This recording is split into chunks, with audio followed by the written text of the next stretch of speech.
মালিক রে আমি বড় পাপী, আমি বড় গুনাহগার। ও দয়ার আল্লাহ, আমি 10 বছর তোমার গোলামি করি নাই, আমি 20 বছর গোলামি করি নাই। আল্লাহ আজকে মনিরুল ইসলাম শরীয়তপুরি আমার ভাই শোনা গেছে তোমারে বন্ধু বানাইলে ওই জান্নাত পাওয়া যাবে। মালিক রে তুমি আমারে দাও না মাফ কইরা। যুবক রে যদি কেউ আল্লাহরে বন্ধু বানাইতে পারে তার কোনো আর চিন্তা নাই, তার চিন্তার কারণ নাই গো বাবা। এ যুবক ভাইরা, দাড়ি পাকা বাবাজিরা, সবাই আমার দিকে একটা নজর তাকান। এই যে দেখেন আমি হাতের ভিতরে আহারে টিস্যু দিয়া কাফনের মতো একটা দৃশ্য বানায় ফেললাম। এমন একটা কাপড় আপনার শরীরে একদিন উঠে যাবে, আমার শরীরেও একদিন উঠে যাবে। ও চেয়ারম্যান ভাইরা, ও মেম্বার ভাইরা, ও নেতা ভাইরা, ও আলেম ভাইরা, এখন কাঁদতে বলছি শুধু কাঁদবা। জীবনে কত জায়গায় আমরা গোসল করলাম, আহারে কক্সেস বাজার ঘুরতে যাইয়া সমুদ্রের ভিতরে গোসল করলা, কুয়াকাটায় ঘুরতে যাইয়া সমুদ্রে গোসল করলা। এই যে মাদ্রাসার পুকুরটা ভরাট করছে মসজিদের জন্য, বিশাল বড় ময়দান এখন হয়ে গেছে, এই পুকুরের ভিতরে কত মানুষ গোসল করছে। আবার পিছনে একটা বিরাট পুকুর হয়ে গেছে, ওই পুকুরে কত মানুষ গোসল করবে। ও সোনামুখীর বাবা গো, তোমার বাড়িতে নিজের টিউবওয়েলে কতদিন তুমি গোসল করছো? তোমার বাড়িতে দামি একটা গোসলখানা বানাইছো, বিদেশি ঝর্ণা লাগাইছো, ওই ঝর্ণার পানি দিয়ে তুমি আর আমি গোসল করি। এমন একটা দিন তোমারও আসবে, এমন একটা দিন আমারও আসবে, আহার ওই ঝর্ণার পানির গোসল আমার হবে না, পুকুরের পানির গোসল হবে না, আমার আপনার একটা গোসল দিবে। কেমন গোসল দিবে জানেননি? বড়ই পাতার হালকা গরম পানি দিয়া, আরে মসজিদের কর্নারে পড়ে থাকা 4 পায়ার খাটিয়াটা বাড়িতে নিয়া পর্দা দিয়ে একটা ব্যারিকেড দিয়া বড়ই পাতার গরম পানি দিয়া আপনারে আমারে গোসল দিবে গো বাবা।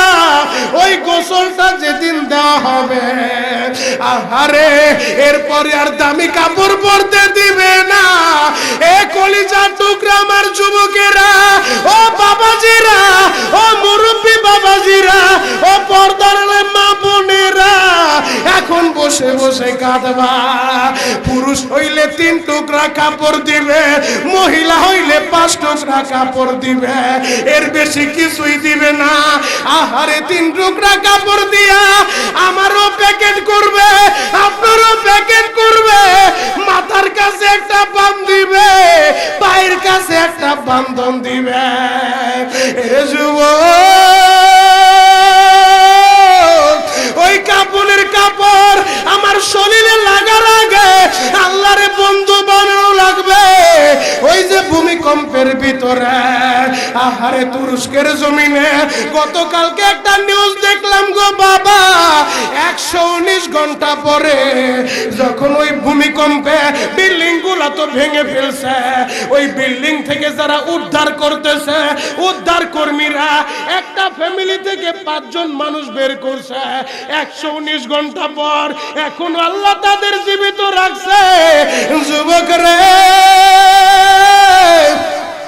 এমনও হইতে পারে আজকের মাহফিল আমি শরীয়তপুরীর জীবনের শেষ মাহফিল, আজকের মাহফিল আপনার জীবনের শেষ মাহফিল।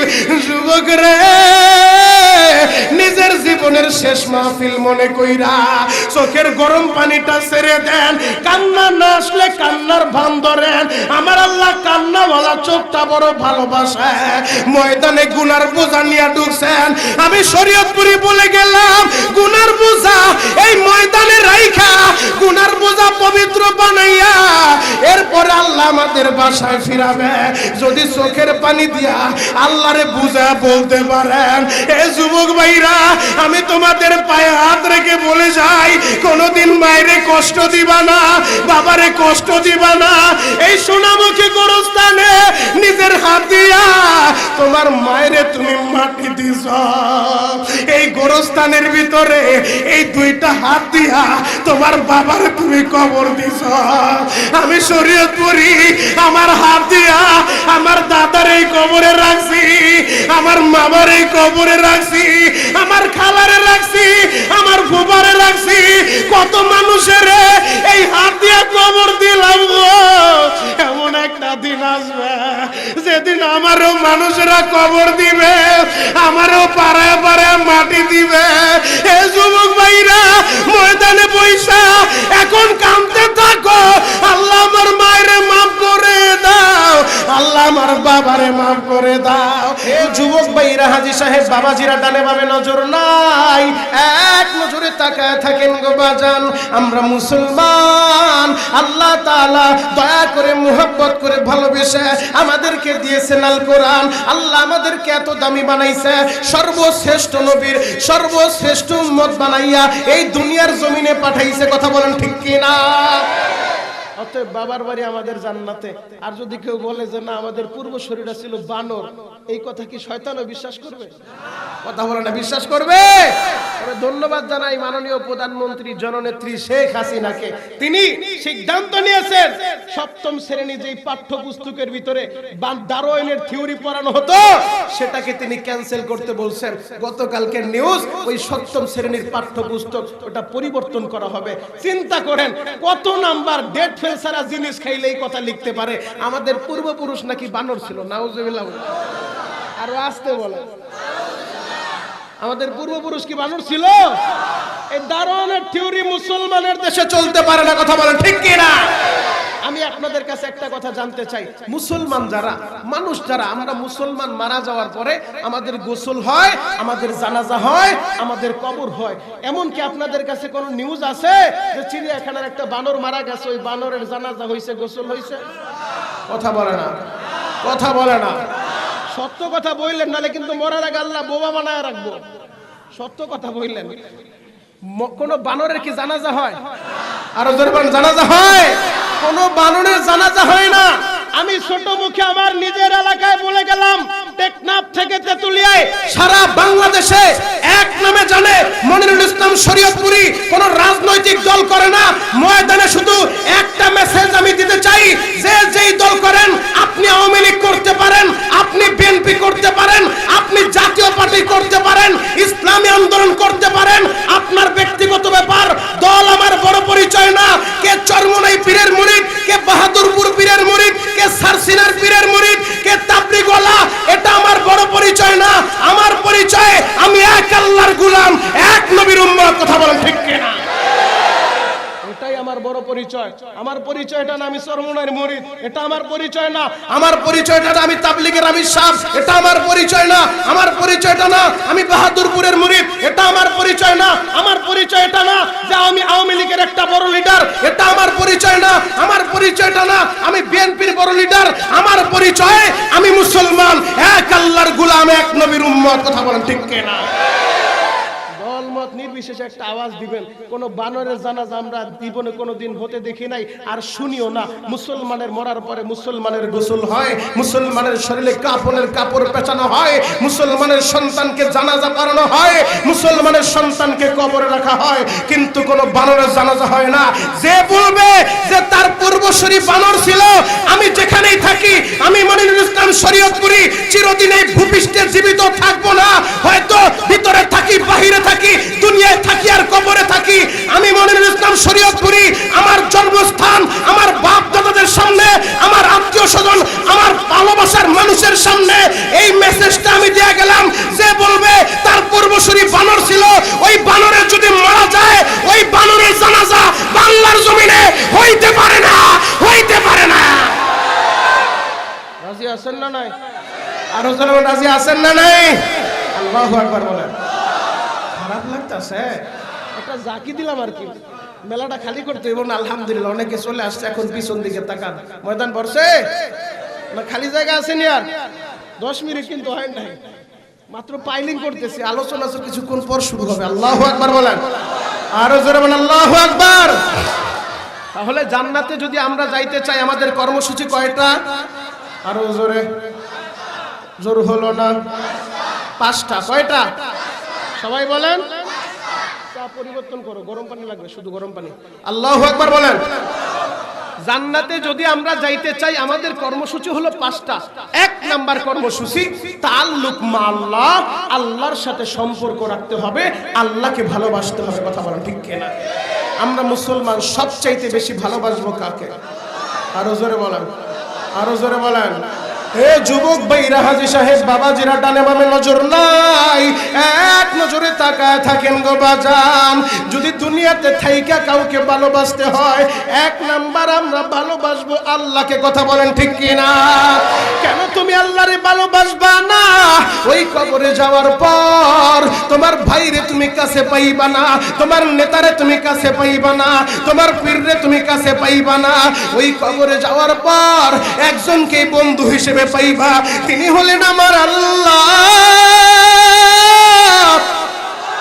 অতএব হায়াতে জিন্দেগিতে যদি কাউকে ভালোবাসতে হয়, 1 নাম্বার মুসলমান আল্লাহকে ভালোবাসবে, 2 নাম্বার তাআল্লুক মার রাসূল, নবীকে ভালোবাসবে, নবীর সাথে সম্পর্ক রাখবে। কথা বলেন ঠিক কিনা? আমাদের জান্নাতে আমরা যাইতে চাই, আমার বাবার বাড়ি জান্নাতে, সেই হিসেবে আমরা জান্নাত থেকে আসি। আমার আল্লাহ আমাদেরকে দামি করে বানাইছে। আল্লাহ বলে ওয়ালাকাদ কাররামনা বানি আদম, আমি আদমের সন্তানগুলারে সম্মানিত করে বানাইছি। শুধু তাই নয় গো বাবা, এই যে কারি সাহেব তেলাওয়াত করলেন ওয়াত্তিনি ওয়াজ-জাইতুন, এই সূরাতুত তিনের ভিতরে আমার আল্লাহ 4টা কসম করে বলেন, আমি আল্লাহ মানুষকে সুন্দর অবয়বে সৃষ্টি করছি। আমার আল্লাহ এত দামি করে আমাদেরকে বানাইছে। এই জন্য আমরা যদি জান্নাতে যাইতে চাই, এই হায়াতে জিন্দেগিতে আমাদের এই 3.5 হাত বডির ভিতরে যতদিন প্রাণ পাখি থাকবে, 1 নাম্বার ভালোবাসবো কাকে? আরো জোরে বলেন। মোহাব্বতে একটা ডাক দেন না, ইয়া আল্লাহ, ইয়া আল্লাহ, ইয়া আল্লাহ। বাবা এই ডাকটা আমার আল্লাহ বড় পছন্দ করে, বড় পছন্দ করে, বড় ভালোবাসে।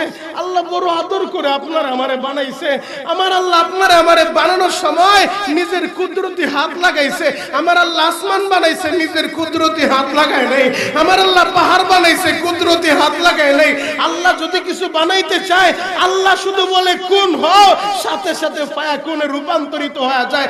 আল্লাহ বলে হও তো হয়ে যায়। আল্লাহ কুন ফায়াকুনের মাধ্যমে আসমান আমার আল্লাহ বানাইলেন, কোনো খুঁটি লাগায় নাই। খুঁটি ছাড়া এত বিশাল আসমান আমার আল্লাহ ঝুলায় রাখছে।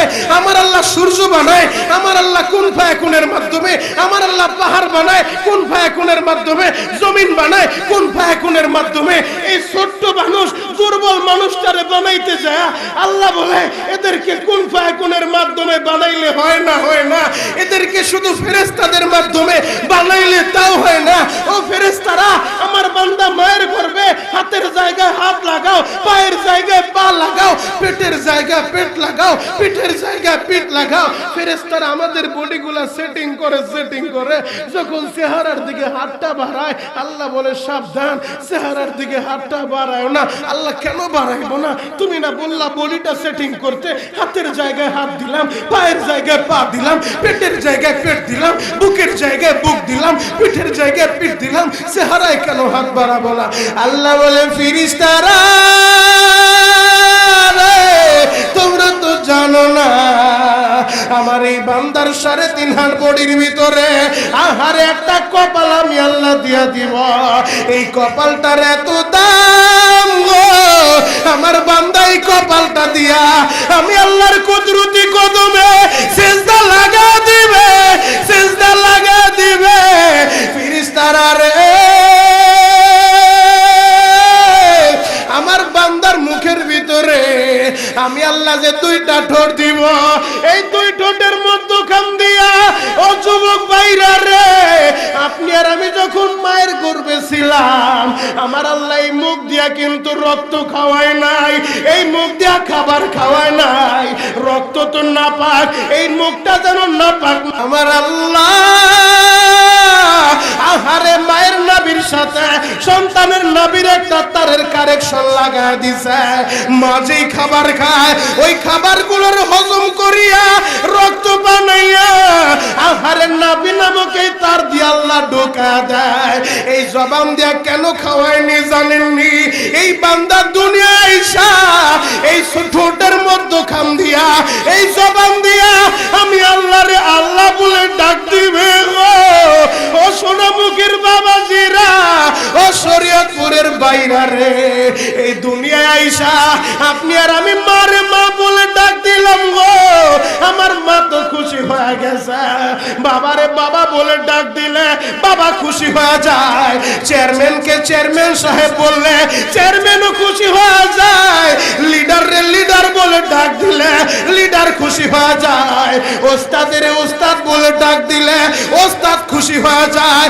ও শরীয়তপুরের বাবাজিরা, ও কলিজার টুকরা আমার ভাইরা রে, একটা বার কি চিন্তা করছনি? এই জবানটা তো দিছিল আমার আল্লাহ। আল্লাহর দেওয়া জবান দিয়া যদি আমি আমার আল্লাহরে একবার আল্লাহ বলে ডাক দিতাম গো, আমার আল্লাহর কলিজাটাও ঠান্ডা হয়ে যাইত। কোন সন্তান যদি 10 বছর মায়ের খবর নেয় না, 5 বছর বাবার খবর নেয় না, 5 বছর পর ওই সন্তান যদি রাত্র 12টার সময় ঘরের দরজার সামনে দাঁড়াইয়া আস্তে করে একটা ডাক দেয়, মা আমি ভুল করছি, 5 বছর তোমার খবর নেই নাই। ও মা 5টা বছর আমি বাড়িতে আসি নাই, আমি আমার বিবি নিয়ে আলাদা থাকছি, তোমরা অসুস্থ হইছো, তোমাদের খেদমত আমি করতে পারি নাই। ও মা আমি আমার ভুলটা বুঝতে পারছি, মাগো দাও না আমারে মাফ কইরা। এই কথা বলে যদি সন্তান মারে ডাক দেয়, এ যুবক ভাইরা 5 বছরের কষ্টের কথা, ব্যথার কথা মুহূর্তের ভিতরে মা ভুইলা যাবে। মাস ঘরের দরজাটা খুইলা দিয়া সন্তানরে বুকের সাথে চেপে ধরবে আর বলবে, বাজান রে তুমি তো বুঝো না, তুমি তো ছোট্ট মানুষ, না বুঝা 5 বছর আমাদের খবর নেও নাই।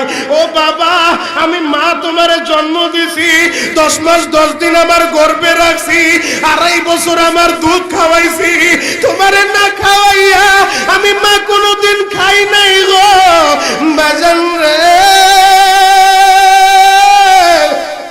তুমি যেহেতু তোমার ভুলটা বুঝতে পারছো, আমি মা তোমারে মাফ কইরা দিলাম।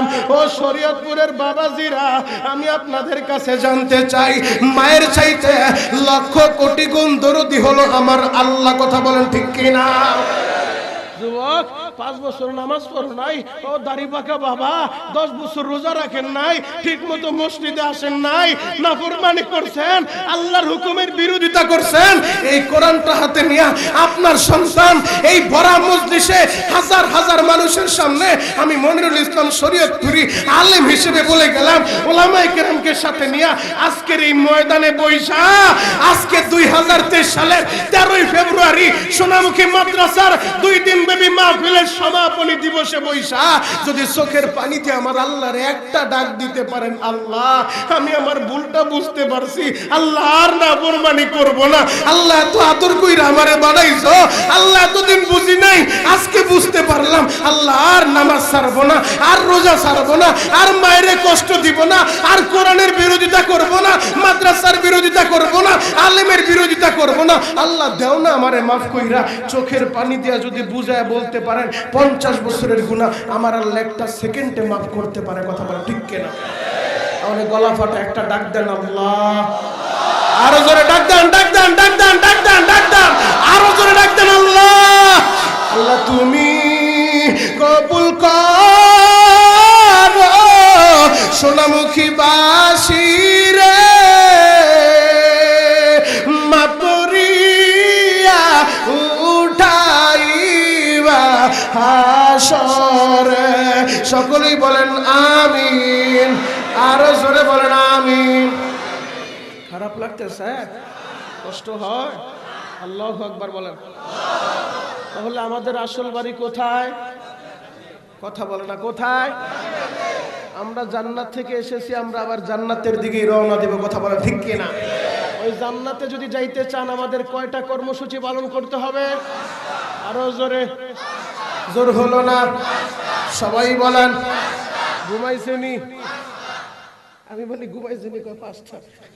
জোশের সাথে হুশও ঠিক রাখতে হবে। আল্লাহু আকবার বলেন। তাহলে জান্নাতে যেতে হলে আমাদের 5টা কর্মসূচি। 1 নাম্বার কর্মসূচি তাআল্লুক মা আল্লাহ, আল্লাহর সাথে সম্পর্ক গড়তে হবে, আল্লাহকে ভালোবাসতে হবে। যে ব্যক্তি আল্লাহর সাথে সম্পর্ক গড়তে পারে, মানলাহুল মাওলা ফালাহুল কুল, যে আল্লাহর জন্য হয়ে যায় গোটা দুনিয়াই তার হয়ে যায়। কথা বলেন ঠিক কি না? জ্বলন্ত একটা প্রমাণ আপনাদের সামনে আমি দেব, এরপরে আমি 2য় নম্বর কর্মসূচির দিকে ঢুকবো ইনশাআল্লাহ। আপনাদের ধৈর্য আছে তো? আল্লাহু আকবার বলেন। তাহলে কোন বান্দা যদি আল্লাহকে বন্ধু বানাইতে পারে, আল্লাহকে ভালোবাসতে পারে, গোটা দুনিয়া তার হয়ে যায়। সে যা বলে আল্লাহ তাই শুনে। কারণ দুনিয়ার ভিতরে স্বাভাবিক নিয়ম অনুযায়ী মন্ত্রীর কাছাকাছি যারা থাকে, এমপি সাহেবের কাছাকাছি যারা থাকে, চেয়ারম্যানের কাছাকাছি যারা থাকে, মেম্বার সাহেবের কাছাকাছি যারা থাকে, উস্তাদের কাছাকাছি যারা থাকে, কাছের মানুষগুলো একটা কথা বললে তখন মন্ত্রী ফিরাইতে পারে না, এমপি ফিরাইতে পারে না। সে তো আমার কাছের মানুষ। কথা বলে ঠিক কিনা? এটা যদি হয় দুনিয়ার মানুষের এই অবস্থা, যে আল্লাহ বান্দাকে এত আদর করে বানাইছে, ফেরেশতারা কাউন্টার দিয়েছে বান্দা বানানোর দরকার নাই, আল্লাহ বলে না না, আমি যা জানি তোমরা তা জানো না। ফেরেশতারা বলে আমরাই তো আছি তোমার তাসবিহ পড়ব, আমরাই তো আছি তোমার বরত্বের কথা বয়ান করব। আল্লাহ বলে না, আমি যা জানি তোমরা তা জানো না। বড় আদর কইরা আল্লাহ বানাইছে।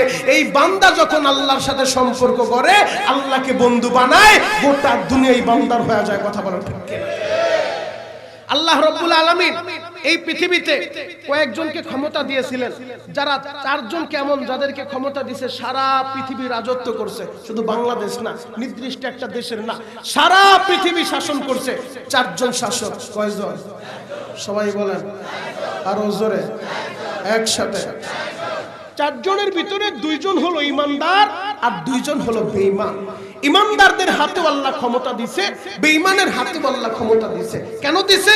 আল্লাহ প্রমাণ করে দিলেন, ইমানদাররা ক্ষমতা পাওয়ার পরে ইনসাফ প্রতিষ্ঠা করে, ইমানদাররা ক্ষমতা পাওয়ার পরে তারা মানুষের জন্য কাজ করে।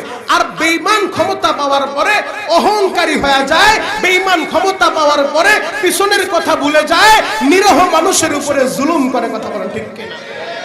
এই পৃথিবী, সারা পৃথিবী শাসন করছে 4 জন।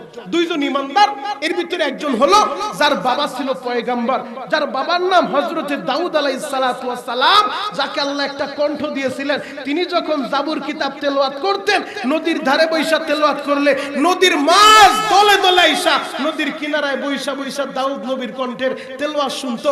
আর যখন গাছের গোড়ায় বসে তেলাওয়াত করত, যাকে যাকে পাখিরা উইরা উইরা আইসা গাছের ডালের ভিতরে বৈশা জাবুর কিতাবের তেলাওয়াত শুনতো।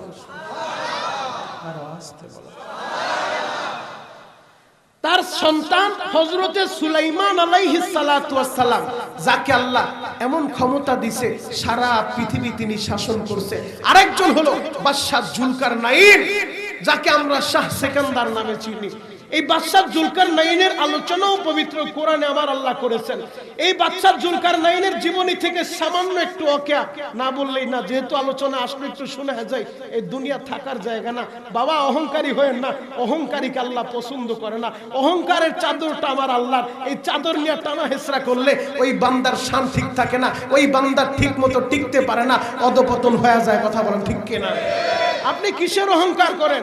আপনার ঢাকার শহরে 5 তলা বাড়ি আছে, আপনার বিল্ডিং আছে, আপনার ফ্যাক্টরি আছে, আরে কিসের অহংকার করেন? তাকায় দেখলেন না কয়েকদিন আগে ওই সিরিয়ার ভিতরে, তুরস্কের ভিতরে যেই বড় বড় বিল্ডিং গুলা, রাত্রিবেলা ঘুমানোর আগে যেই লোকটা 3টা বাড়ির মালিক, 5টা বাড়ির মালিক, বড় 10 তলা 20 তলার মালিক, ঘুমায় রইছে।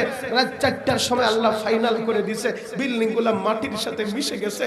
আরে সকালবেলা ঘুম থেকে উঠছে, বিল্ডিং গুলা মাটির সাথে মিশে গেছে। ঘুমানোর সময় ছিল শিল্পপতি, সকালবেলা যদি বেঁচে যায়, মারা গেলে তো শহীদ, আর যদি বেঁচে যায় সকালবেলা ফকির। কথা বলা ঠিক কিনা? ঘুমাইছে শিল্পপতি, ঘুম থেকে উঠছে ফকির। যুবক রে, বাহাদুরি করে কোনো লাভ নাই, অহংকার করে কোনো লাভ নাই। আল্লাহ রাব্বুল আলামিন এই মাঝে মধ্যে ভূমিকম্প দিয়ে আমাদেরকে সতর্ক করে, যে আযাব আর গজব, আল্লাহ তো আমাদের দেশের উপরে খাস রহমত আছে, এজন্য আমাদের দেশে তেমন কিছু হয় না। একের পর এক ভূমিকম্প হবে, কিয়ামতের আগে কিন্তু আবার ভূমিধস হবে। এগুলো হাদিস, বানানো কোনো কিচ্ছার কাহিনী না।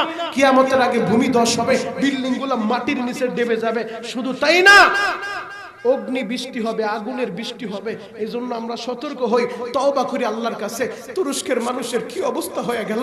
অতএব বাহাদুরি করে কোনো লাভ নাই। যেই বাদশাহ জুলকারনাইন সারা পৃথিবী ভ্রমণ করছে, সূর্য যেই জায়গায় ওঠে আর যেই জায়গায় ডুবে, এই জায়গাটা তিনি 3 বার সফর করছেন। আরো আসতে বলেন। যেই জায়গা থেকে সূর্য উঠে আর যেই জায়গায় সূর্য ডুবে, সারা পৃথিবীটা তিনি 3 বার সফর করছেন।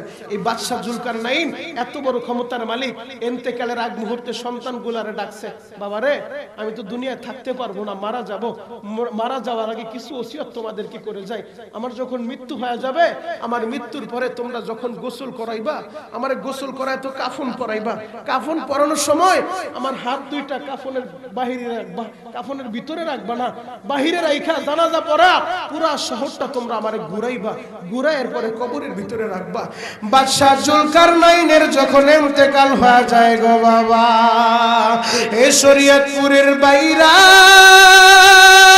রে, তার ওসিয়ত অনুযায়ী তার সন্তানেরা বাবারে গোসল করাইয়া 3 টুকরা কাপড় পরাইয়া আহারে মাথার কাছে একটা বান্ধন দিলেন, পায়ের কাছে একটা বান্ধন দিলেন, 2টা হাত খাটের 2 দিকে সরায় রাখলেন। পুরা শহরটা যখন ঘুরায় গো বাবা, যারা দুনিয়াদার মানুষ ওরা তো বুঝে না, ওই দুনিয়াদারেরা বলে টাকা দেখো। বাদশা সারাটা জীবন রাষ্ট্রীয় কোষাগারের জন্য ট্যাক্স নিল, খাজনা নিল, মরার পরে এখন খাজনা চায়, এখনো বুঝি ট্যাক্স চায়। আর ইমানদারেরা কান্দার বলে, ও দুনিয়াদার মানুষেরা তোমরা তো জানো না, বাদশাহ ইন্তেকালের পরে তোমাদের কাছে খাজনা চায় না, তোমাদের কাছে ট্যাক্স চায় না, তাহলে হাত 2টা কেন বের করে রাখছে? বাদশাহ তোমাদেরকে বুঝায় গেল, ও দুনিয়ার মানুষ রে, আমি বাদশাহ জুলকারনাইন, আমারে আল্লাহ সারা পৃথিবীর ক্ষমতা দিল, আমি সারা পৃথিবী ভ্রমণ করলাম, সারা পৃথিবী রাজত্ব করলাম। ও দুনিয়ার মানুষেরা তোমরা আমার দিকে তাকা দেখো, আমি বাদশাহ জুলকারনাইন আমার 2টা খালি হাত দিয়া ওই কবরে রওনা দিলাম, ওই কবরে রওনা দিলাম। আমার স্পেশাল কিছু দেয় নাই গো, সারা দুনিয়ার রাজত্ব কইরা আমিও 3 টুকরা কাপড় বইরা খালি হাতে কবরে রওনা দিলাম, তোমরাও খালি হাতে কবরে রওনা দিবা। ও শরীয়তপুরের বাবাজিরা, অহংকার করে কোনো লাভ নাই। আমার আল্লাহ আপনারে টাকা দিছে, আমার আল্লাহ আপনারে ক্ষমতা দিছে, আমার আল্লাহ আপনারে 5টা ছেলে দিছে। অহংকার করিয়েন না, শুকরিয়া আদায় করেন মালিকের দরবারে। যদি ঈমান নিয়ে মরতে পারেন গো বাবা, তাহলে এই দুনিয়ার 10টা দুনিয়ার সমান একটা জান্নাত আল্লাহ দিয়া দিবে। কথা বলেন ঠিক কি না? অহংকার করার কোনো লাভ নাই। বাদশাহ জুলকারনাইন সারা পৃথিবী রাজত্ব কইরা খালি হাতে কবরে রওনা দিছে। আমি এই জায়গায় আসার পর দেখি মাথাটা ব্যথা করে, ঘুমাইতে তো ঠিক মতো পারি না। আমি মাদ্রাসার পিছনে একটা রুম করছি, ওই রুমের ভিতরে একটু শুইলাম। শোয়ার পরে আমার কেন যেন মনে হয়েছে, যখন আমি ওইদিকে মাথা দিয়ে শুইলাম, আমার কেন যেন মনে হইলো এই তো গোরস্থান, আমার দাদা না এখানে ঘুমায় রইছে, আমার মামা না এখানে ঘুমায় রইছে, আমার খালা এখানে ঘুমায় রইছে, আমার ফুফা এখানে ঘুমায় রইছে, কত আত্মীয় স্বজন ঘুমায় রইছে। বাড়িতে আসলে যে দেলোয়ার চকিদার এত ভালোবাসতো, ভাইয়ের মতো মহব্বত করতো, ওই দেলোয়ার ভাইও তো এখানে ঘুমায় রইছে, আমারও তো হয়তো এখানে ঘুমায় থাকতে হইব। বাবাজি, আমি চিন্তা করতে লাগলাম, আহারে কিসের দুনিয়া। আজকে মনিরুল ইসলাম শরীয়তপুরি, আমার কি আছে? এলেম নাই, কামালাম নাই, আমার বাবা শিল্পপতি না, আমি তো গরিবের সন্তান। আজকে টেকনাফ থেকে তেতুলিয়া যেখানে যাই, হাজার হাজার মানুষের ঢল নেমে যায়। এমপি মন্ত্রীরা মুসাফা করে, চেয়ারম্যান মেম্বাররা মুসাফা করে দোয়া চায়, ওসি ডিসি এসপিরা মুসাফা করে দোয়া চায়, হুজুর একটু দোয়া করবেন, আমার ভিতরে কি এমন আছে? আমার তো কিছুই নাই। এরপর আল্লাহ তো সম্মান দিছে, এই সম্মানের মালিক তো আমি না, সম্মানের মালিক তো আমার আল্লাহ। আমার আল্লাহ সম্মান দিছে, আমিও তো কবরে ঘুমায় থাকবো, আপনিও তো এই কবরে ঘুমায় থাকবেন। অহংকার করে কোনো লাভ নাই। কবরে যাওয়ার আগে কবরের সামান তৈরি করা লাগবে। কথা বলা ঠিক কিনা? আরো জোরে বলেন ঠিক কিনা? যুবক, তাহলে যেই কথা বলতেছিলাম, আল্লাহ 4 জনকে সারা পৃথিবীর ক্ষমতা দিছে, এর ভিতরে একজন হলো বাদশা সুলাইমান আলাইহিস সালাতু ওয়াস সালাম। পয়গম্বর সুলাইমান আলাইহিস সালাতু ওয়াস সালামকে কেমন ক্ষমতা আল্লাহ দিছে, শুধু মানুষের উপরে তিনি রাজত্ব করতো না, জিনদেরকেও তার অনুগত বানায় দিছে, তিনি জিনদের উপরে রাজত্ব করত। আরো আসতে বলেন। তিনি জিনদের উপরে রাজত্ব করত। শুধু তাই না, পিপিলিকার ভাষা তিনি বুঝতো। পবিত্র কোরআনে পিপিলিকার সাথে তিনি কথা বলছেন, বিস্তারিত আলোচনা আল্লাহ সূরা নমলের ভিতরে করেছেন। তো সুলাইমান নবীরে আমার আল্লাহ একটা তক্ত দিছে, যেই তক্ত চলার জন্য ইঞ্জিনের দরকার হয় না, যেই তক্ত চলার জন্য ডিজেলের দরকার হয় না, ফুয়েলের দরকার হয় না, কেরোসিন অকটেনের দরকার হয় না, যেই তক্ত চলে, সুলাইমান নবী আদেশ দেয় উড়ো তো উড়ে যায়, তিনি আদেশ দেয় ল্যান্ড করো তো সাথে সাথে ল্যান্ড করে। দুনিয়ার বিমান চলতে হইলে বিমান যে কোনো জায়গায় ল্যান্ড করতে পারে না, বিমানের জন্য বিমান বন্দরের প্রয়োজন হয়, এয়ারপোর্টে বিমান বন্দর ল্যান্ড করে। কিন্তু আল্লাহ রাব্বুল আলামিন সুলাইমান নবীরে এমন একটা তক্ত দিলেন, যেই তক্তের উপরে বৈশা তিনি রাজত্ব করে, যেখানে যাইতে বলে সেখানে যায়, ল্যান্ড করতে বলে ল্যান্ড করে। আল্লাহু আকবার। আমি যেটা আপনাদেরকে বুঝাইতে চাই আমি ওই দিকে নিয়ে যাচ্ছি। সুলাইমান নবীর জীবনী বলা উদ্দেশ্য না, এটা অন্যদিন শোনাবো, এটা লম্বা আলোচনা, শুরু করলে সারা রাত তো শেষ করা সম্ভব না। যুবক ভাইরা, সুলাইমান নবী তিনি তক্তের উপরে যখন জিনদেরকে নিয়ে, পাখিদেরকে নিয়ে সফর করতেছিলেন, হুদহুদ নামে একটা পাখি তার ওই তক্তের উপরে ছিল। হঠাৎ করে সফর করতে করতে তিনি তাকায় দেখে হুদহুদ পাখি আর নাই। হুদহুদ পাখি উপর দিকে যখন উঠতেছে, উঠার পরে আরেকটা তার জাতি ভাই অন্য দেশের একটা হুদহুদ পাখির সাথে দেখা হয়েছে। ওই হুদহুদ পাখি তারে দাওয়াত কইরা তার দেশের ভিতরে নিয়ে গেছে। লম্বা আলোচনা। সুলাইমান নবী যখন দেখলেন হুদহুদ পাখি নাই, সুলাইমান নবীর মেজাজ গরম হয়ে গেছে। আমার কি হইল, আমার কি এমন হয়ে গেল, আমি কি কোনো ভুল করলাম নি? কেন আমি হুদহুদকে দেখছি না? আমি হুদহুদকে দেখলাম না কেন? এখান থেকে আমাদের শিক্ষা হলো, সুলাইমান নবী নিজের দিকে দোষারোপ করলেন, আমার কি হইছে, আমি কেন হুদহুদকে দেখলাম না? তিনি এই কথা বলেন নাই হুদহুদ কেন নাই, তিনি বলছেন আমার কি হয়ে গেল, ওমা আলী আল্লাহ আরল হুদহুদা, আমি কেন হুদহুদকে দেখছি না? আমার কি হয়ে গেল, আমি কেন দেখছি না হুদহুদ কোথায়, হুদহুদ কেন অনুপস্থিত? পরিশেষে তিনি বললেন, হুদহুদ আসার পরে সে কেন অনুপস্থিত ছিল, উপযুক্ত কোনো কারণ যদি দর্শাইতে না পারে আমি তার বিচার করব, তাকে জবাই করে ফেলবো। হুদহুদ পাখি হঠাৎ করে আসছে। আসার পরে হুদহুদ পাখি এবার আল্লাহর পয়গম্বর সুলাইমান নবীরে ডাক দিছে, ও আল্লাহর পয়গম্বর,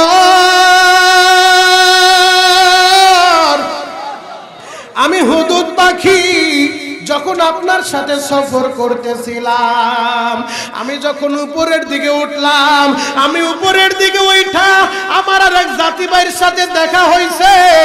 আমার ওই জাতি ভাই আমারে দাওয়াত কইরা আমারে অন্য দেশে নিয়ে গেছে, সাবা নামে একটা দেশের ভিতরে নিয়ে গেছে। আমি সেই জায়গায় যা দেখলাম, ও আল্লাহর পয়গম্বর, ওই সংবাদটা নিয়ে আমি আপনার কাছে আসছি। আমি আপনারে আজকে এমন একটা সংবাদ দিব, আমি বলার আগে এই সংবাদ আপনি কোনোদিন শুনেন নাই, আপনি জানেনও না। আল্লাহর পয়গম্বর বলে, হুদহুদ রে, কি এমন সংবাদ তুমি আমার জন্য নিয়ে আসলা, যেই সংবাদ তুমি না বলার আগে আমারে কেউ জানায় নাই, আমি জানি না। হুদহুদ বলে, আল্লাহর পয়গম্বর, আমি ওই সাবা শহরে যায় দেখলাম, ওই জায়গায় একজন রানী রাজত্ব করে, যেই রানীর নাম হলো রানী বিলকিস। আল্লাহর পয়গম্বর বলে, হয়তো তার বাবার অনেক সম্পত্তি আছে, সে রাজত্ব করতে পারে, দোষের কি? হুদহুদ বলে, আল্লাহর পয়গম্বর, ওই রানী যে রাজত্ব করে এটা তো দোষের না, শুধু এই সংবাদটাই তো আপনারে দিব না, ওই রানীর জন্য এমন একটা আরশ আছে গো, এমন একটা সিংহাসন আছে, যেই সিংহাসনটা 40 হাত লম্বা। আল্লাহর পয়গম্বর ওই আরশের উপরে বৈশা, ওই সিংহাসনের উপরে বৈশা ওই রানী বিলকিস তার দেশে রাজত্ব করে গো। আল্লাহর পয়গম্বর বলে, তাহলে এটা কোনো সংবাদ হইল নি? তার সম্পত্তি থাকলে সিংহাসন বানাইতে পারে, এটা কোনো সংবাদ হইল? হয়তো তার বাবার সম্পত্তি ছিল, সে এখন সিংহাসন বানাইছে, এলাকার মানুষের উপর রাজত্ব করে, এটা কোনো সংবাদ হইল? কি সংবাদ তুমি নিয়ে আসছো? হুদহুদ বলে, আল্লাহর পয়গাম্বর, আমি এখন যেই মেসেজটা আপনাকে দিতে চাই এইটাই আসল সংবাদ। বলে, কি সংবাদ? আমি দেখলাম ওই দেশে যেই মানুষগুলা থাকে, ওই মানুষেরা ওই রানী বিলকিসের কথা অনুযায়ী তারা কেউ আমার আল্লাহর সেজদা দেয় না, তারা সবাই সূর্যের পূজা করে, সূর্যরে সেজদা দেয়। নাউজুবিল্লাহ। আগামী বছর বললেন মুসলমান সেজদা দিবে কাকে? আরো জোরে বলেন। মুসলমানের কপাল যদি নত হয় কার সামনে হবে? আরো জোরে বলেন, কার সামনে হবে? নাকি মাজারের সামনে? তালা বাবা, কারেন বাবা, খেতা বাবা, মশারি বাবা, ডাইল বাবা, পান বাবা, ওরে বাবা রে বাবা, বর্তমান দেশে যে কত রকমের বাবা, তালা বাবা, চাবি বাবা, কারেন্ট বাবা, কয়েকদিন আগে দেখলাম ভয়ঙ্কর বাবা, আবার ল্যাংটা বাবা, জুতার বাড়ি খাওয়া, কথা বলেন ঠিক কিনা? এই সমাজটারে নষ্ট করছে এই বন্ড বাবারা, কথা বলেন ঠিক কিনা? এই কপাল যদি নত হয় একমাত্র কার সামনে হবে? আরো যারা বলেন, কার সামনে হবে? আল্লাহ ছাড়া আমাদের কপাল কারো সামনে নত হবে না, কথা বলেন ঠিক কিনা? তো আল্লাহর পয়গাম্বর বলে, কি শুনাইলা? তারা সূর্যের সেজদা দেয়, আমার আল্লাহর সেজদা দেয় না। না, আল্লাহর পয়গাম্বর তারা আল্লাহর সেজদা দেয় না, তারা সূর্যের পূজা করে। আল্লাহর পয়গাম্বর সুলাইমান এবার বলে, হুদহুদ রে, তুমি যে আমার সংবাদটা দিলা, এই সংবাদ কতটুকু সত্য কতটুকু মিথ্যা আমি একটু যাচাই করতে চাই। আমি এখন একটা পত্র লিখে দিব, একটা চিঠি লিখে দিব, এই চিঠিটা নিয়ে তুমি ওই রানী বিলকিসের কাছে দিবা। এরপরে দূর থেকে দাঁড়াইয়া গোয়েন্দার কাজটা তুমি করবা। আমার চিঠি পাওয়ার পর ওই রানী বিলকিস এই চিঠির সাথে কি ব্যবহার করে, কি সিদ্ধান্ত নেয় আমারে জানাইবা। আল্লাহর পয়গাম্বর চিঠি লেখা পাঠা দেয় গো বাবা। রানী বিলকিস যখন রুমের ভিতরে ঘুমায় রইছে, রানী যখন রুমের ভিতরে ঘুমায়, তার রুমের ভিতরে কেউ চাইলেই তো আসতে পারবে না, অনেকগুলা গেট টপকে আসতে হবে, আবার পাহারাদার লোকেরা আছে। ওই ঘরের ভিতরে ঢুইকা হুদহুদ পাখি যখন চিঠিটা ছেড়ে দিয়েছে, চিঠিটা তার বুকের উপরে পড়ে গেছে। ঘুম থেকে ওঠার পর রানী বিলকিস দেখে বুকের উপরে একটা চিঠি। এবার চিঠিটা খুইলা রানী বিলকিসের মাথা খারাপ হয়ে গেছে, তাড়াতাড়ি রুম থেকে বের হইছে। জরুরি ভিত্তিতে তার নেতৃবৃন্দ নেতাদেরকে তলব করছে, ও নেতারা আমারে পরামর্শ দাও, আমারে তোমরা পরামর্শ দাও, আমি কি করতে পারি? বলে, কি হয়েছে? আমার কাছে একটা সম্মানিত চিঠি আসছে, সম্মানিত চিঠি, এখন আমি কি করতে পারি, একটা পরামর্শ দাও। তখন তার নেতারা বলে, রানী কি চিঠি আসছে, চিঠি পাঠাইছে কে? লম্বা আলোচনা, আমি শুরুতে বলছি, এটা আমার বলা উদ্দেশ্য না, আমি যেটা বুঝাইতে চাই, আমরা ভালোবাসবো কাকে? আরো জোরে বলেন। কেউ যদি আল্লাহকে বন্ধু বানাইতে পারে, মানলাহুল মাওলা ফালাহুল কুল, যে আল্লাহর জন্য হয়ে যায় গোটা মাখলুক তার জন্য হয়ে যায়, কথা বলেন ঠিক কিনা? এইটাই আমি আপনাদেরকে বুঝাইতে চাই। তো রানী বিলকিসের নেতারা বলে, রানী চিঠি পাঠাইছে কে? আল্লাহর কোরআনের বয়ান। তখন রানী বিলকিস বলে, ইন্নাহু মিন সুলাইমানা ওয়া ইন্নাহু বিসমিল্লাহির রহমানির রহিম। পত্র পাঠাইছে আল্লাহর পয়গম্বর সুলাইমান, আল্লাহর নামে পত্রটা লিখছে, সম্মানিত চিঠি। বলে, চিঠির ভিতরে কি লিখছে? চিঠির সারাংশ, মূল বক্তব্য হলো, সুলাইমান নবী লিখছে, হে রানী, আমার চিঠি পাওয়ার পরে কোনো তাল বাহানা চলবে না, তোমার নেতৃবৃন্দ দল বল নিয়ে সবাই আমার কাছে আসবা, স্যালেন্ডার করবা, সূর্যের পূজা বন্ধ করবা, একমাত্র মালিকের গোলামি চলবে, কথা বলেন ঠিক কিনা? ইমানদাররা ক্ষমতা পাইলে কি করে?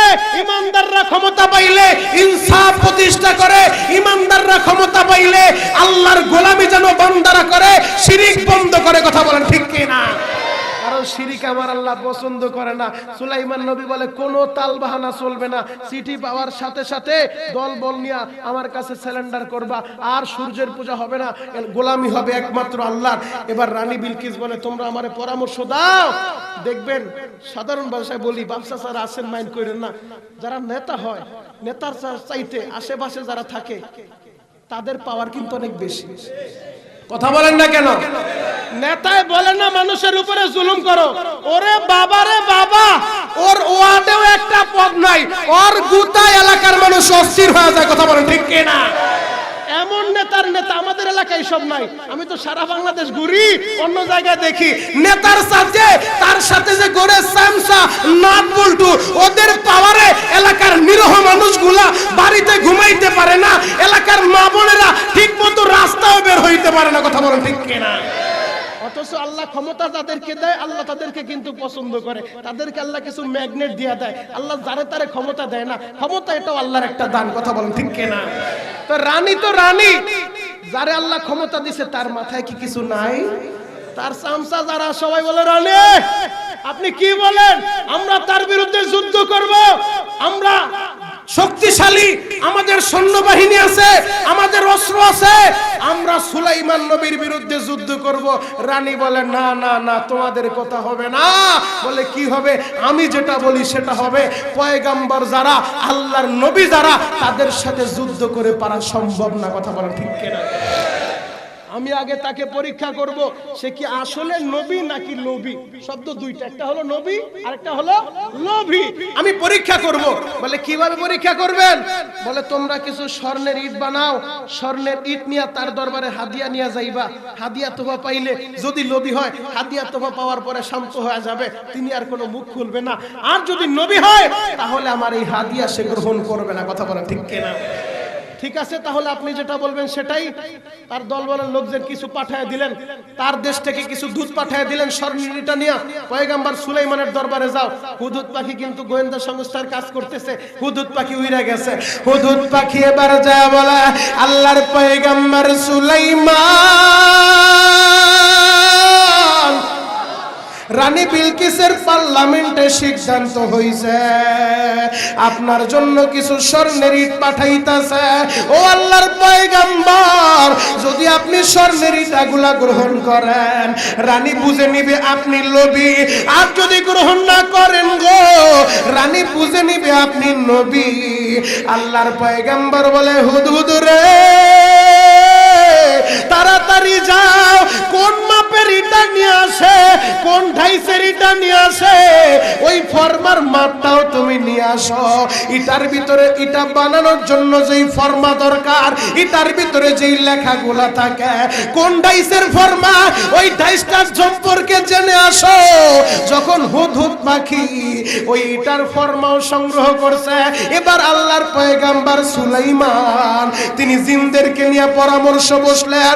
ও জিনেরা, তোমরা তাড়াতাড়ি যাও গো, সারা পৃথিবীটা সফর করো, সারা পৃথিবী ঘুইরা তোমরা দেখো কোন জায়গায় স্বর্ণের খনি আছে।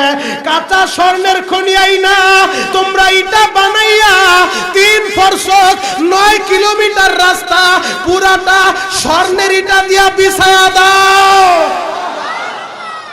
সে তো কিছু ইটা পাঠাইতেছে, 9 কিলোমিটার রাস্তা, যেই রাস্তাটা তারা আসবে ইটা নিয়ে 9 কিলোমিটার রাস্তা স্বর্ণের ইট দিয়া বানায়া এরপরে কার্পেটিং করে দাও। এই যে আমাদের এই রাস্তাটা কিন্তু আগে ইটার কার্পেটিং ছিল। কথা বলেন ঠিক কিনা? এখন তো পিচ ঢালাই হইছে। বলে 9 কিলোমিটার রাস্তা স্বর্ণের ইটা বিছায়া দাও। যেই তারা নিয়ে আসতেছে একই ডাইসের ইট, একই ফরমার ইট, ওই ইটও যেই লেখা, এইটাও সেই লেখা। বলে ইট দিয়া রাস্তা বানাও, মাঝে মধ্যে একটা দুই একটা ইট তোমরা উঠায় রাখবা। পুরা রাস্তা ইট আছে স্বর্ণের ইট, মাঝে মধ্যে একটা দুই একটা ইট নাই। আল্লাহর পয়গাম্বর বলে রাস্তা বানানোর পরে গরু ছাগল আইনা স্বর্ণের ওই রাস্তার ভিতরে তোমরা বেঁধে রাখো। গরুতে গাছ খায়, স্বর্ণের রাস্তার উপরে দাঁড়ায় ছাগলের লেদায় প্রস্রাব পায়খানা করে। যখন রানী বিলকিসের সাবা শহর থেকে দুধের আসতেছে বড় বুক করে যে আমরা রাষ্ট্রীয় দূত, আমরা এই দেশের বাদশার জন্য, সুলাইমান নবীর জন্য স্বর্ণের ইটা নিয়ে যাইতেছি, বুক ভরা আশা নিয়ে তারা আসতেছে। যখন আল্লাহর পয়গাম্বরের রাস্তার ভিতরে উঠছে, এখন একজন আরেকজনকে বলে কিরে রাস্তার কালার দিয়ে স্বর্ণ স্বর্ণ দেখা যায়, আর একটা বলে স্বর্ণ স্বর্ণ দেখা যায়, তাকায় দেখো খাঁটি সোনা, খাঁটি সোনা। আরো আসতে বলে আসলে আপনাদের কষ্ট হয়ে গেছে, শেষ করে দিলে ভালো হয়। চলবে চলবে, আল্লাহু আকবার বলেন। একটা শর্তে চলবে, আওয়াজ দিতে হবে ময়দান থেকে, আর মাঝখান থেকে কেউ উঠতে পারবে না। একজন যদি ওটা টান দিয়া জায়গায় বসায় দিবেন। রেডি আছেন সবাই? আল্লাহু আকবার বলেন। আল্লাহর পয়গম্বর বললেন ঠিক আছে, যখন রাস্তা বানানো হয়েছে, গরু ছাগল বেঁধে রাখছে, গরুতে ঘাস খায়, ছাগল যাবে না। যদি রানীর সাথে কোনোদিন দেখা হয়, রানী যদি বলে আপনার জন্য কিছু ইট পাঠাইছিলাম, পাইছেন? যদি বলে না পাই নাই, তাহলে আমাদের চাকরিও থাকবে না। কথা বলেন ঠিক কিনা? চাকরি তো বাঁচাইতে হবে। চাকরি বাঁচানোর জন্য আমাদের যা হয় হবে। নয় ইট নিয়ে রাজদার দরবারে যাই। সুলাইমান নবীর দরবারে যাওয়ার পর আল্লাহর পয়গম্বরের সামনে যায়। এখন তো অটোমেটিক শরম তারা পাইছে, আর তো দিতে হবে না। এবার বলে আল্লাহর পয়গম্বর, আমরা সাবা শহর থেকে আসছি, আপনার জন্য রানী বিলকিস কিছু হাদিয়া পাঠাইছে, স্বর্ণের ইটা পাঠাইছে। বলে আর কাঁপতাছে, কারণ তারা তো জানে ভিতরে তো চোর চোর ভাব। কথা বলেন ঠিক কিনা? আল্লাহর পয়গম্বর আর তাদেরকে শরম দিলেন না। আল্লাহর পয়গম্বর বললেন, তোমরা আমার জন্য যা নিয়ে আসছো এর চাইতে উত্তম, হাজার লক্ষ কোটি গুণ বেশি আমার আল্লাহ আমারে দান করছে।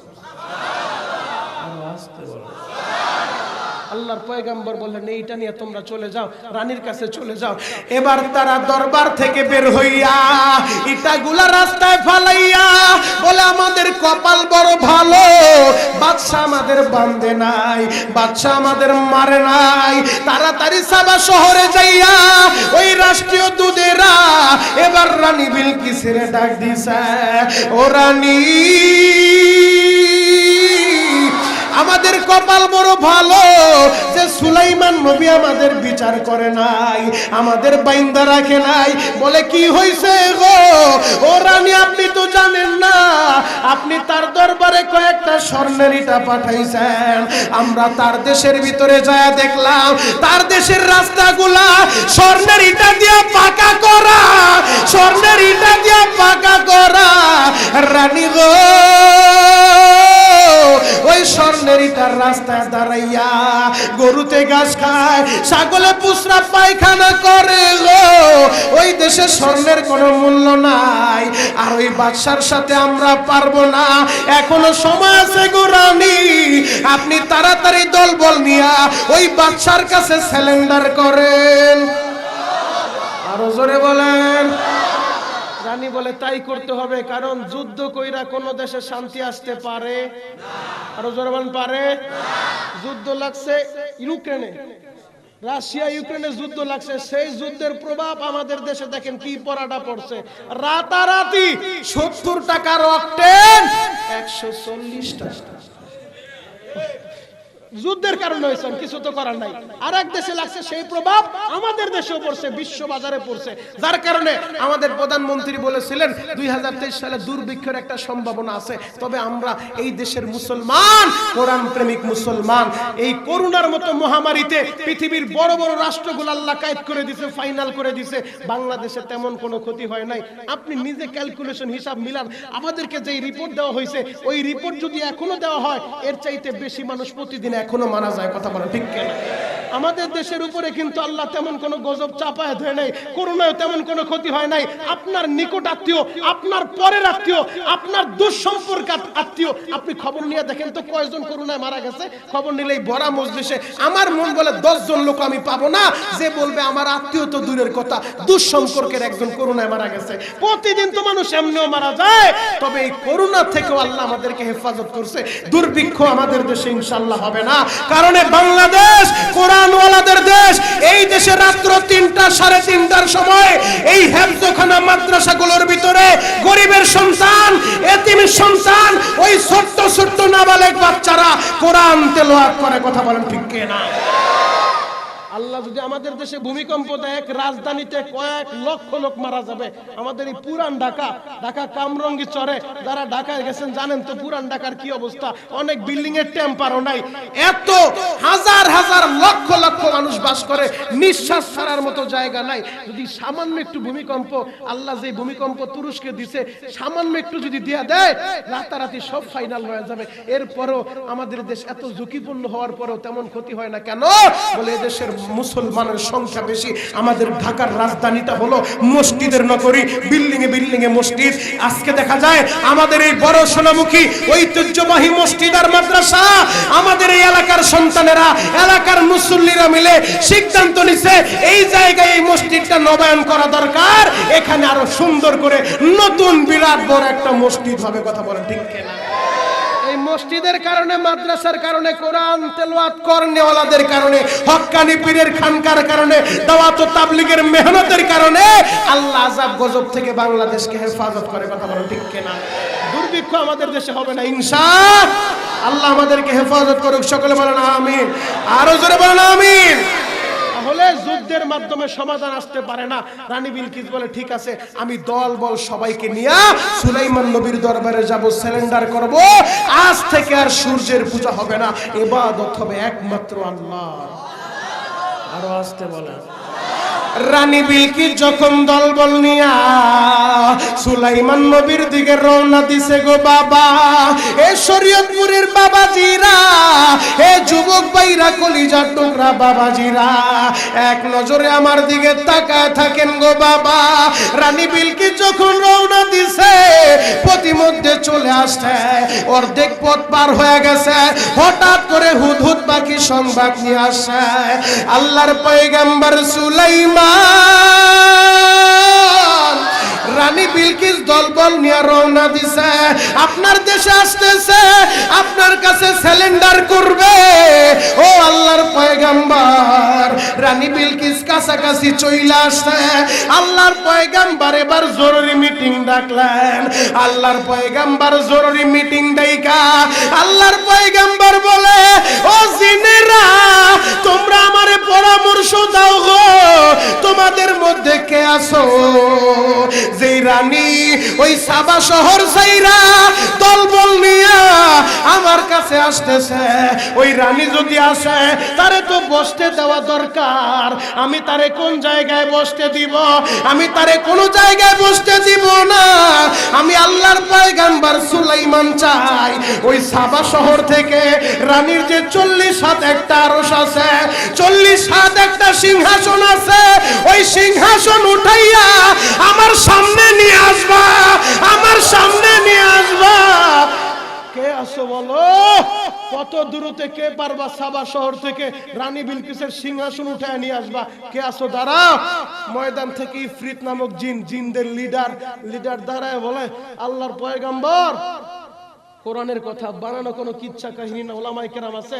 আল্লাহর পয়গম্বর, আপনি তো এখন বসা থেকে দাঁড়াইতে যত দেরি, আপনি বসা থেকে দাঁড়ানোর আগে সাবা শহর থেকে রানী বিলকিসের সিংহাসন উঠাইয়া আপনার চোখের সামনে উপস্থিত করব। আর আসতে বলে আল্লাহর পয়গম্বর বলে, না, এত সময় দেওয়া যাবে না। বসা থেকে দাঁড়াইবো, অনেক সময়ের ব্যাপার, এত সময় দেওয়া যাবে না। আরো দ্রুত কে সাবা শহর থেকে রানী বিলকিসের সিংহাসন উঠায়া আমার চেয়ারের পাশে ফিট করতে পারবা? দাঁড়াও। ময়দান থেকে একজন আলেম দাঁড়ায় গেছে। তিনি কিন্তু জিন্না আলেম, তিনি মানুষ ছিলেন। আলেম ময়দানের কর্নার থেকে দাঁড়ায় বলে, আল্লাহর পয়গম্বর, আপনি যদি অনুমতি দেন, আপনি তো এখন আমার দিকে তাকায় আছেন, আমরা যে চোখের পলক মারি, বলে আপনি চোখটা বন্ধ করবেন আর খুলবেন। চোখের পলকের আগে, আপনি চোখ বন্ধ করে খোলার আগেই সাবা শহর থেকে রানী বিলকিসের সিংহাসন উঠাইয়া আপনার চেয়ারের সামনে উপস্থিত করব। আরো জোরে বলেন। ক্ষমতার মালিক কে? আরো জোরে বলেন, একসাথে বলেন। আল্লাহর একটা ডাক দেন তো, ইয়া আল্লাহ। আলেম দাঁড়ায় বলে, আল্লাহর পয়গম্বর, আপনি চোখের পলক ফেলার আগে, আপনি চোখ বন্ধ করে খোলার আগে, চোখের পলকে আমি ওই সাবা শহর থেকে রানী বিলকিসের সিংহাসন যে উঠায় আপনার চেয়ারের সামনে উপস্থিত করব। আল্লাহর পয়গম্বর বিশ্বাস করেন, এই ক্ষমতা আমার না, এই ক্ষমতার মালিক কে? আরো জোরে বলেন। এই জন্যই তো নবী বলেন, মাল্লাহুল মাওলা ফালাহুল কুল। যে ব্যক্তি আল্লাহর জন্য হয়ে যায়, গোটা দুনিয়া তার হয়ে যায় গো বাবা। আমরাও যদি জান্নাতে যাইতে চাই, আমাদের বাবার বাড়ি জান্নাতে, ওই জান্নাতে যদি যাইতে চাই, আমাদেরকেও 5টা কর্মসূচি আছে। 5 কর্মসূচির 1 নাম্বার কর্মসূচি তাআল্লুক মা আল্লাহ। আল্লাহকে বন্ধু বানানো লাগবে, আল্লাহর সাথে সম্পর্ক করা লাগবে। ওই আলেম দাঁড়ায় বলে, আল্লাহর পয়গম্বর,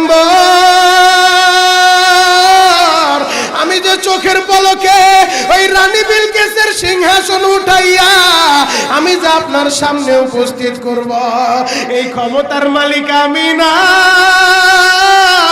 এই ক্ষমতার মালিক ডাকতে ডাকতে আমার আল্লাহ রে এমন বন্ধু বানাইছি, এখন আমি যাই বলি আমার আল্লাহ তাই শুনে, আমার আল্লাহ তাই শুনে। ও শরীয়তপুরের বাবাজিরা, এখন কাঁদতে বলছি কাঁদবা, এই ময়দানে কান্নার রোল পড়ে যাবে। আপনার গুনাহ করতে 10 বছর 20 বছর 30 বছর লাগছে, আমার আল্লাহর মাফ করতে একটা সেকেন্ডও লাগবে না গো বাবা। এই ময়দানে মাথাটা নিচের দিকে দিয়া এখন শুধু কান্নার আওয়াজ আসবে, মালিক রে আমি বড় পাপী, আমি বড় গুনাহগার। ও দয়ার আল্লাহ, আমি 10 বছর তোমার গোলামি করি নাই, আমি 20 বছর গোলামি করি নাই। আল্লাহ আজকে মনিরুল ইসলাম শরীয়তপুরি আমার ভাই শুনে গেছে, তোমারে বন্ধু বানাইলে ওই জান্নাত পাওয়া যাবে। মালিক রে তুমি আমারে দাও না মাফ কইরা। যুবক রে, যদি কেউ আল্লাহরে বন্ধু বানাইতে পারে তার কোনো আর চিন্তা নাই, তার চিন্তার কারণ নাই গো বাবা। এ যুবক ভাইরা, দাড়ি পাকা বাবাজিরা, সবাই আমার দিকে একটা নজর তাকান। এই যে দেখেন আমি হাতের ভিতরে আহারের টিস্যু দিয়া কাফনের মতো একটা দৃশ্য বানায় ফেললাম। এমন একটা কাপড় আপনার শরীরে একদিন উঠে যাবে, আমার শরীরেও একদিন উঠে যাবে। ও চেয়ারম্যান ভাইরা, ও মেম্বার ভাইরা, ও নেতা ভাইরা, ও আলেম ভাইরা, এখন কাঁদতে বলছি শুধু কাঁদবা। জীবনে কত জায়গায় আমরা গোসল করলাম, আহারে কক্সেস বাজার ঘুরতে যাইয়া সমুদ্রের ভিতরে গোসল করলা, কুয়াকাটায় ঘুরতে যাইয়া সমুদ্রে গোসল করলা। এই যে মাদ্রাসার পুকুরটা ভরাট করছে মসজিদের জন্য, বিশাল বড় ময়দান এখন হয়ে গেছে, এই পুকুরের ভিতরে কত মানুষ গোসল করছে। আবার পিছনে একটা বিরাট পুকুর হয়ে গেছে, ওই পুকুরে কত মানুষ গোসল করবে। ও সোনামুখীর বাবা গো, তোমার বাড়িতে নিজের টিউবওয়েলে কতদিন তুমি গোসল করছো, তোমার বাড়িতে দামি একটা গোসলখানা বানাইছো, বিদেশি ঝর্ণা লাগাইছো, ওই ঝর্ণার পানি দিয়ে তুমি আর আমি গোসল করি। এমন একটা দিন তোমারও আসবে, এমন একটা দিন আমারও আসবে, আহার ওই ঝর্ণার পানির গোসল আমার হবে না, পুকুরের পানির গোসল হবে না, আমার আপনার একটা গোসল দিবে। কেমন গোসল দিবে জানেননি? বড়ই পাতার হালকা গরম পানি দিয়া, আরে মসজিদের কর্নারে পড়ে থাকা 4 পায়ার খাটিয়াটা বাড়িতে নিয়া পর্দা দিয়ে একটা ব্যারিকেড দিয়া বড়ই পাতার গরম পানি দিয়া আপনারে আমারে গোসল দিবে গো বাবা। ওই গোসলটা যেদিন দেওয়া হবে, আহারে এরপরে আর দামি কাপড় পরতে দিবে না। এ কলিজার টুকরা আমার যুবকেরা, ও বাবাজিরা, ও মুরব্বী বাবাজিরা, ও পর্দার মা বোনেরা, এখন বসে বসে কাঁদবা। পুরুষ হইলে 3 টুকরা কাপড় দিবে, মহিলা হইলে 5 টুকরা কাপড় দিবে, এর বেশি কিছুই দিবে না। আহারে 3 টুকরা কাপড় দিয়া আমারও প্যাকেট করবে, আপনারও প্যাকেট করবে, মাথার কাছে একটা বাম দিবে, পায়ের কাছে একটা বান্ধন দিবে। এ যুবক, ওই কাপড়ের কাপড় আমার শরীরে লাগার আগে আল্লাহরে বন্ধু বানানো লাগবে।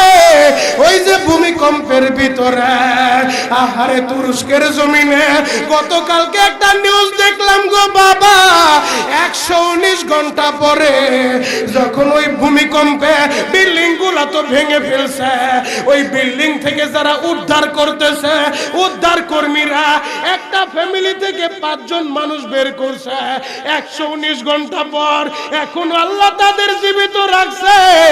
যুবক রে, এমনও হইতে পারে আজকের মাহফিল আমি শরীয়তপুরীর জীবনের শেষ মাহফিল, আজকের মাহফিল আপনার জীবনের শেষ মাহফিল। যুবক রে, নিজের জীবনের শেষ শেষ মাহফিল মনে কইরা চোখের গরম পানিটা ছেড়ে দেন, কান্না না আসলে কান্নার ভান ধরেন। আমার আল্লাহ কান্নাওয়ালা চোখটা বড় ভালোবাসে। ময়দানে গুনার বোঝা নিয়ে ঢুকছেন, আমি শরীয়তপুরি বলে গেলাম গুনার বোঝা এই ময়দানে রাইখা গুনার বোঝা পবিত্র বানাইয়া এরপরে আল্লাহ আমাদের বাসায় ফিরাবে। যদি চোখের পানি দিয়া আল্লাহরে বুঝা বলতে পারেন, এ যুবক ভাইরা আমি তোমাদের পায়ে হাত রেখে বলে যাই, কোনোদিন মায়েরে কষ্ট দিবা না, বাবারে কষ্ট দিবা না। এই সোনামুখী গোরস্থানে নিজের হাত দিয়া তোমার মায়েরে তুমি মাটি দিছ, এই গোরস্থানের ভিতরে এই দুইটা হাত দিয়া তোমার বাবারে তুমি কবর দিছ। আমি শরীয়তপুরি আমার হাত দিয়া আমার দাদার এই কবরে রাখছি, আমার মামার এই কবরে রাখছি, আমার খালারে রাখছি, আমার ফুফারে রাখছি। কত মানুষের এই হাত দিয়া কবর দিলাম গো। এমন একটা দিন আসবে যেদিন আমারও মানুষেরা কবর দিবে, আমারও পাড়ায় পাড়ায় মাটি দিবে।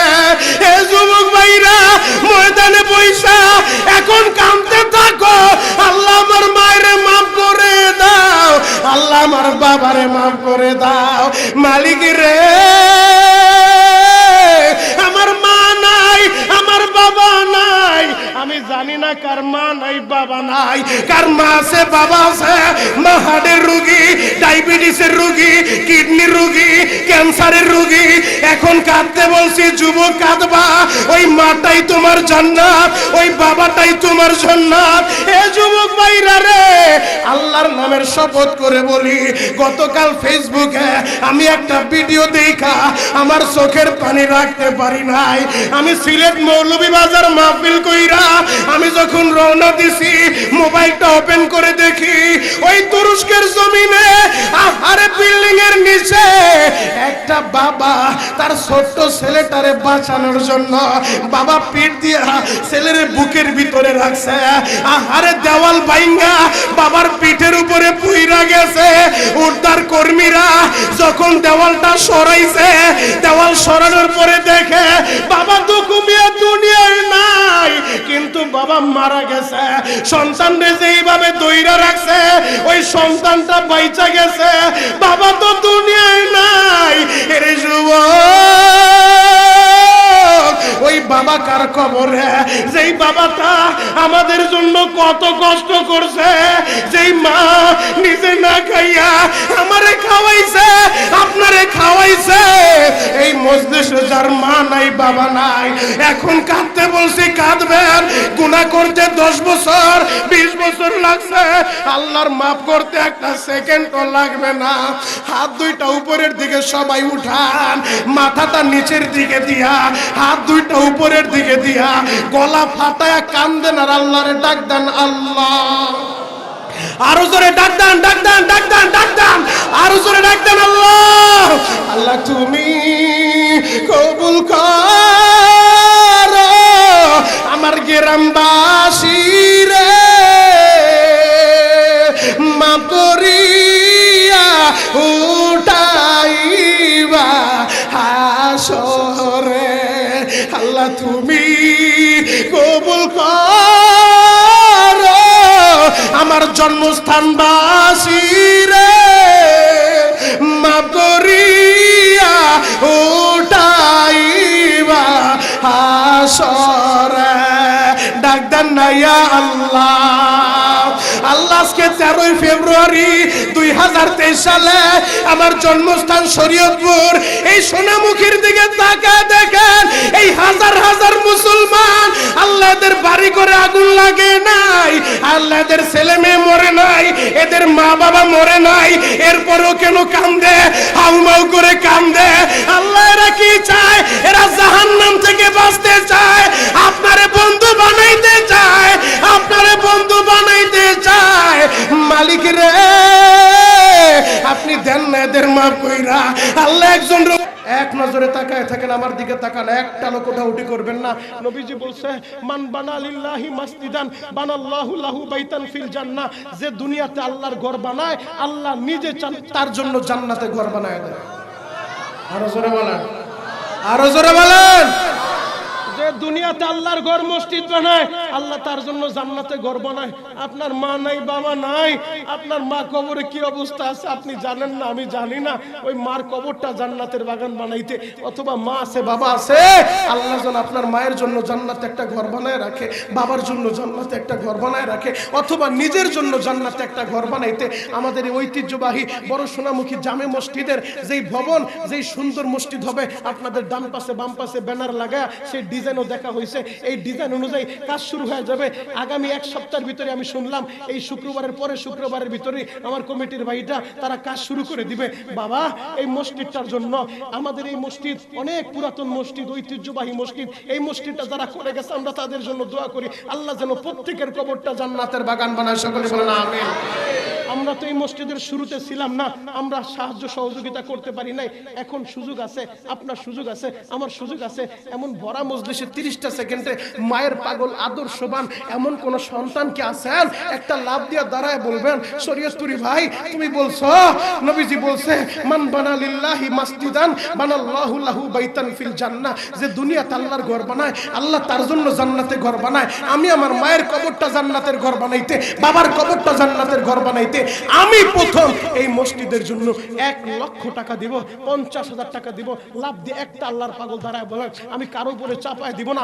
প্রথম আল্লাহর কোন পাগল আছেন একটা লাভ দিয়ে দাঁড়ায় বলবেন, আস্তে আস্তে দরকার হলে পরিশোধ করবেন।